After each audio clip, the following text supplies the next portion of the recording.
Electric dipole, विद्युत द्विध्रुव।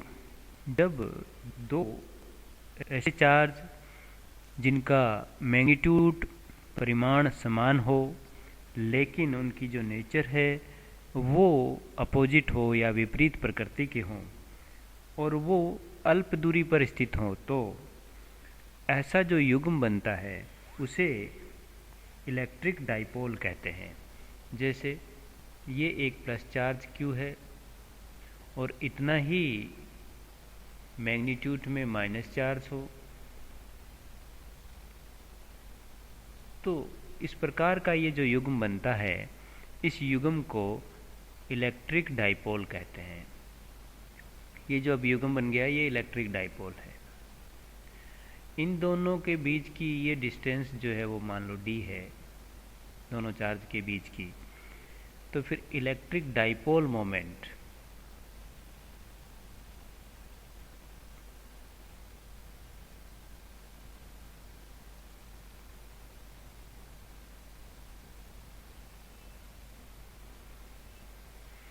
Electric dipole moment जो है वो किसी एक चार्ज के मैग्नीट्यूड और उन दोनों चार्ज के बीच की जो डिस्टेंस है उनके मल्टीप्लिकेशन के इक्वल होता है और यह एक वेक्टर क्वांटिटी है। इसका सिंबल जो है वो p वेक्टर होता है। तो p वेक्टर इक्वल टू किसी एक चार्ज का मैग्नीट्यूड दैट इज़ q और उनके बीच की डिस्टेंस जो है वो d वेक्टर। तो डाइपोल मोमेंट की जो डायरेक्शन है वो नेगेटिव चार्ज से पॉजिटिव चार्ज की ओर होती है। डाइपोल मोमेंट की जो यूनिट है वो कूलम इनटू मीटर होती है। Potential at a point due to a dipole, द्विध्रुव के कारण किसी बिंदु पर विभव। डायग्राम में दो चार्ज प्लस व माइनस Q जेड एक्स पर स्थित हैं को दर्शाया गया है। इनके बीच की जो दूरी है वो कुल दूरी d है। तो मूल बिंदु से ओरिजिन से जो किसी एक चार्ज की जो दूरी हो जाएगी वो d/2 हो जाएगी और जो P पॉइंट है वो ओरिजिन P से r दूरी पर स्थित है। इस P बिंदु पर इलेक्ट्रिक पोटेंशियल डाइपोल के कारण कितना होगा उसकी वैल्यू ज्ञात करेंगे। जो प्लस चार्ज है उससे P पॉइंट की जो डिस्टेंस है दैट इज़ BP, उसकी वैल्यू जो है वो R1 के इक्वल है। इसी प्रकार माइनस Q चार्ज से जो डिस्टेंस है P पॉइंट की वो AP है और वो R2 के इक्वल है।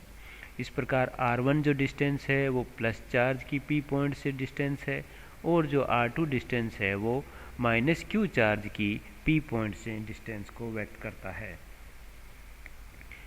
अब जो प्लस Q चार्ज है उसकी वजह से जो पोटेंशियल होगा P पॉइंट पे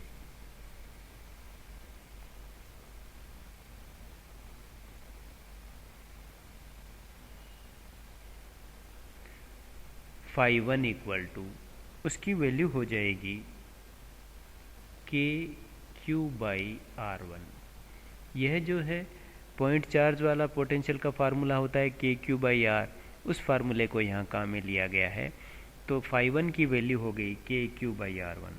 इसी प्रकार जो नेगेटिव चार्ज है Q, उसकी वजह से जो पोटेंशियल होगा P पॉइंट पे उसकी वैल्यू हो जाएगी -KQ/R2।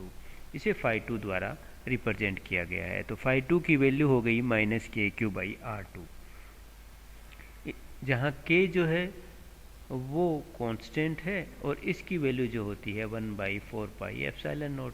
एप्सिलॉन नोट जो है वो इलेक्ट्रिकल परमिटिविटी ऑफ वैक्यूम है। निर्वात की विद्युतशीलता ε0 के द्वारा व्यक्त की जाती है। वह K की जो वैल्यू होती है वो होती है 9 × 10⁹ newton meter square divided by coulomb square. तो दोनों चार्ज के कारण टोटल पोटेंशियल जो होगा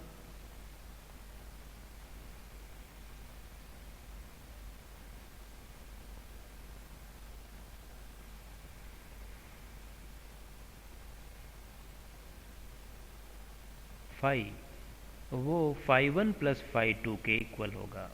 दोनों चार्ज की वजह से जो नेट पोटेंशियल है वो दोनों चार्ज का जो इंडिविजुअल पोटेंशियल है पी पॉइंट पे उन दोनों के सम के इक्वल होगा। φ1 व φ2 की वैल्यू रखने पर φ इक्वल टू हो जाएगा k q by r one minus k q by r two equal to k q common है r two minus r one divided by r one into r two. R one व r two की value r की term में ज्ञात करने के लिए एक जो एमएल आर्क है वो पी पॉइंट से आर रेडियस के लेते हुए ड्रॉ करते हैं। R one equal to r minus M B और r two equal to r plus A L. यहाँ एंगल जो थीटा है वह इक्वल टू है angle B O P. R जो है उसकी वैल्यू डी से बहुत ज़्यादा है तो एमएल जो लाइन है वो स्ट्रेट लाइन है जिससे जो एमएल लाइन है वो बीपी और एपी लाइन पे जो है वो परपेंडिकुलर होगी। इस प्रकार हम कह सकते हैं कि एंगल जो थीटा है वह एंगल ओ बी एम के भी इक्वल होगा और एंगल ओ ए एल के भी इक्वल होगा। तो ये एंगल भी थीटा हो जाएगा और ये एंगल जो है ये भी एंगल थीटा के इक्वल ही होगा। तो फिर राइट एंगल ट्रायंगल की बात करें ओ बी एम से, B M divided by O B equal to cos theta. और क्योंकि ए बी की जो वैल्यू है डी के इक्वल है इससे बी एम जो है वो हो जाएगा d by two cos theta. B M की वैल्यू आर वन में पुट कर दें तो आर वन की जो वैल्यू मिलती है वो हो जाती है r minus d by two cos theta. ये आर वन की वैल्यू मिलती है। इसी प्रकार ट्रायंगल राइट एंगल ट्रायंगल यदि हम ओ ए एल लें तो यहाँ पर भी सॉल्व करने पर जो ए एल की वैल्यू मिलेगी वो हो जाएगी D by two cos theta. तो इस प्रकार R2 की जो वैल्यू मिल जाएगी तो R2 की वैल्यू हो जाएगी R plus d by two cos theta. यह इक्वेशन 3 है। इक्वेशन 1 से फाई की जो वैल्यू है वो है k q r two minus r one divided by r one into r two. ये इक्वेशन 1 है। तो इक्वेशन 1 में 2 और 3 से R1 और R2 की वैल्यू पुट कर दें तो हमें फाई की वैल्यू R की टर्म में मिल जाएगी।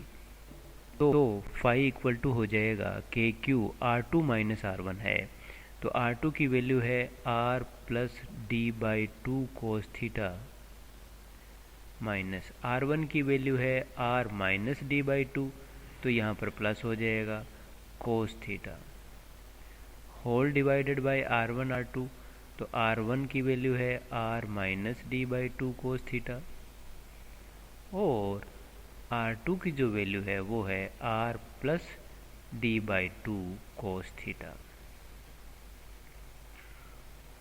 यहाँ आर कैंसल आउट हो जाएगा, तो फाई की जो वैल्यू मिल जाएगी वो हो जाएगी k q d cos theta divided by r square minus d square by 4 cos square theta. क्योंकि आर की वैल्यू डी के कंपैरिजन में बहुत ज़्यादा है, जिससे आर स्क्वेयर की जो वैल्यू है वो d square by 4 cos square theta के कंपैरिजन में बहुत ज़्यादा होने से d square by 4 cos square theta r square के कंपैरिजन में नेग्लिजिबल होगी। तो हम इसे छोड़ देते हैं तो फाई की जो वैल्यू मिल जाएगी वो हो जाएगी k q d cos theta divided by r square. क्योंकि Q इंटू डी जो है वो डाइपोल मोमेंट होता है, तो इसे P के द्वारा रिप्रेजेंट किया जाता है। इस प्रकार किसी पॉइंट पर विद्युत द्विध्रुव के कारण जो विभव है उसकी वैल्यू मिलती है KP cos theta divided by r square. यहाँ पर कह सकते हैं कि phi is directly proportional to 1 by r square. Diagram से स्पष्ट है P वेक्टर और R वेक्टर के बीच में जो एंगल है वो थीटा है। तो इस प्रकार P vector dot R vector को लिखा जा सकता है PR कोस थीटा, जिससे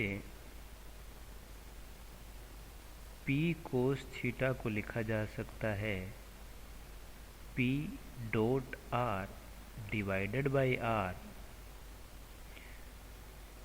यदि ये वैल्यू P कोस थीटा की वैल्यू फाई में पुट कर दें तो फाई इक्वल टू मिलता है K P vector dot R vector divided by R cube. If theta equal to 0 that is axial line, तो एक्सियल लाइन पे पोटेंशियल की वैल्यू कितनी होगी उसकी वैल्यू ज्ञात करने के लिए, क्योंकि थीटा इक्वल टू 0 है जिससे कोस थीटा की जो वैल्यू है वो 1 हो जाएगी, तो पोटेंशियल फाई की वैल्यू हो जाएगी k p cos theta that is 1 divided by r square. तो एक्सियल लाइन पे जो पोटेंशियल की वैल्यू होगी वो हो जाएगी k p by r square. और if theta equal to 90 degree हो दैट इज़ इक्वेटोरियल लाइन हो, निरक्ष रेखा हो,